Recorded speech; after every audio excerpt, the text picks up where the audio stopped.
Assalamualaikum warahmatullahi wabarakatuh. Teman-teman semua yang saya hormati, tanda-tandanya diri dekat dengan Allah teman-teman ya. Tanda-tandanya diri sudah berada pada makom Muhammad atau Nur Muhammad ya disebut juga. Itu tanda-tandanya antara lain ketika diri dalam keadaan mati sebelum mati diperlihatkan ya gerinjalnya diri sejati atau keluarnya ya badan halus tubuh rohani dari tubuh jasmani atau badan kasar atau jasad itu teman-teman diperlihatkan. Jadi yang melihat yaitu, yang dilihat yaitu teman-teman, karena sejatinya yang melihat itu ya rohani ya. Itu tanda-tandanya diri dekat dengan Allah, diri berada pada makom Nur Muhammad.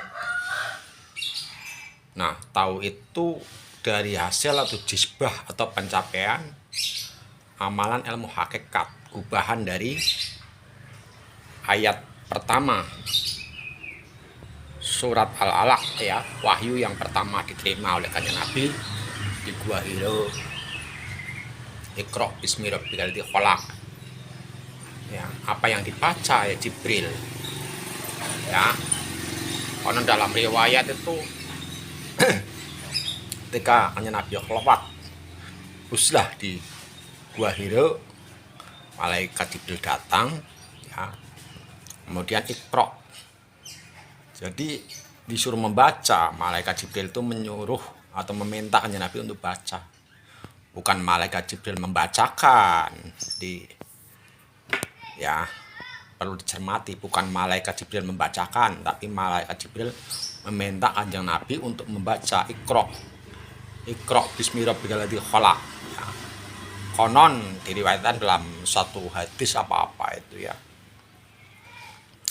Hanya Nabi jawab nggak bisa baca ya Jibril. Perintah lagi suruh baca.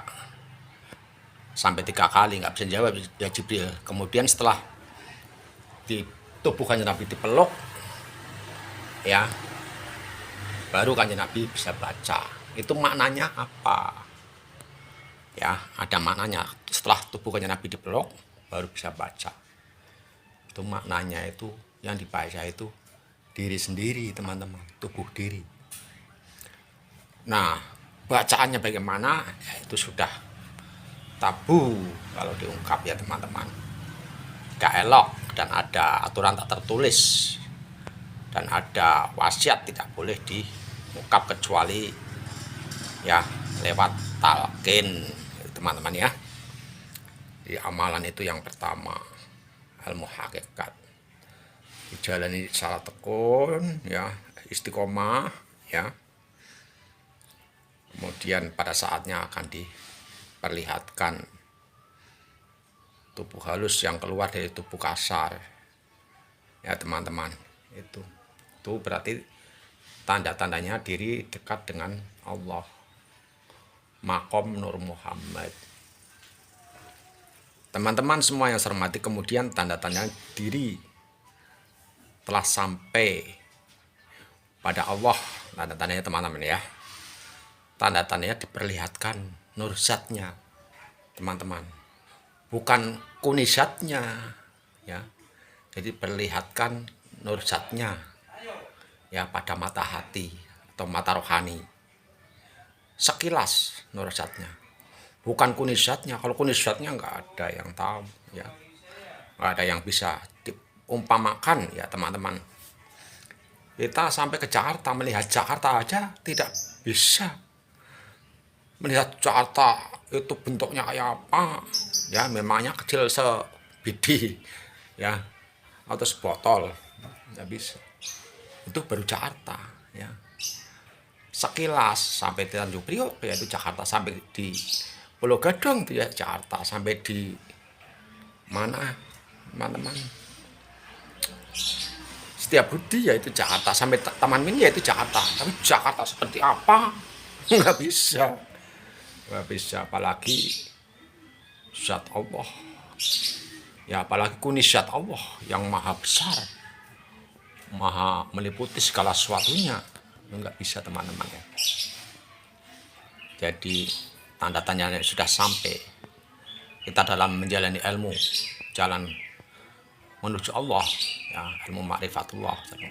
Tanda-tandanya adalah ketika kita sedang lelaku, sedang khalwat, ya, sunyi sepi menyendiri, ya, sampai sekian tahun lamanya, ya, rutin tiap waktu sampai sekian tahun lamanya, ya, tengah malam yang sunyi, kemudian ketika sedang khalwat itu dzikir syir ismus zat, ya, dan mengalami mati sebelum mati, panca indera nggak berfungsi, tubuh jasmani raga tidak punya daya apa-apa, maka di situ ya tubuh rohani ya akan diperlihatkan ya cahaya ya zat Allah ya sekilas teman-teman. Itu tanda-tandanya telah sampai.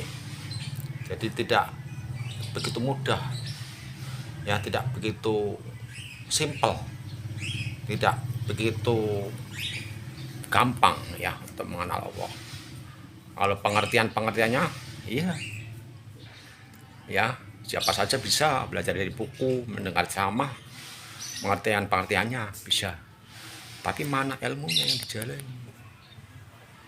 Setelah menjalani ilmunya pun sekian tahun belum tentu ya bisa ma'rifatullah, karena ma'rifatullah itu Allah sendiri yang memperkenalkan, yang memperlihatkan ya, itu karunia yang amat besar walau sekilas. Jadi ilmu ma'rifatullah itu dijalani sebagai latihan rutin untuk utamanya untuk kembali kepada Allah ya. Nah, kembali kepada Allah yang hakiki itu setelah sakaratul maut, untuk menghadapi saat-saat sakaratul maut, kembali yang hakiki sakaratul maut. Adapun selama masih hidup di dunia itu sampai kepada Allah, kembali kepada Allah secara hakikatnya telah kembali, hakikatnya telah sampai. Nah, kalau telah sampai ya telah kembali di sana, yang berarti bermakna kita pasrah secara kafah. Maka di dunia ini kita tinggal bayangnya, tinggal mazarnya. Maka segala sesuatunya itu tawakal secara total. Dan itu berarti kalau sudah tadi sudah sampai dapat melihatkan ya keberadaan kita di dunia ini tinggal bayang, maka itulah yang disebut salatnya daim. Allah semua ya, Allah semua, dan sudah tersingkap hijabnya. Sudah tersingkap hijabnya, sudah kasaf, yang bukan berarti tersingkap hijabnya itu berarti kita tahu hal-hal yang gaib, kita bisa ini, bisa itu, bisa sakti mandraguna, bisa terbuka. Tersingkap hijabnya, kasaf itu berarti kita dengan Allah sudah tidak ada pembatas ya, ketika kita sampai hakikatnya, sampai ya secara spiritual dengan ilmu. Nah, kemudian keberadaan kita adalah tawakal secara total, tinggal bayangnya, tinggal wayangnya ya, tinggal wayangnya. Itulah tajali ya, tajali asma sifat afal zat. Nah, diriku sudah diserahkan. Kalau masih mengaku aku berarti ya belum sampai ya teman-teman. Sudah, jadi sudah diucapkan pakai kalimah yang sakral, kemudian sudah dijalani kalimah itu, kemudian sudah diperlihatkan zatnya, sampai itu sudah ya begitu teman-teman. Jadi kesimpulannya, kalau mendekat kepada Allah, kita posisi dekat dengan Allah, kita berada pada makom Nur Muhammad, jadi kita tampakkan, diperlihatkan diri kita yang sejati, tubuh rohani, tubuh halus. Tapi kalau kita sampai kepada Allah ya teman-teman, sampai kepada Allah, kita akan diperlihatkan nur zatnya. Demikian, mudah-mudahan ada manfaat. Bila ada tutur kata yang salah, saya mohon maaf. Wabillahi taufiq wal hidayah. Wassalamualaikum warahmatullahi wabarakatuh.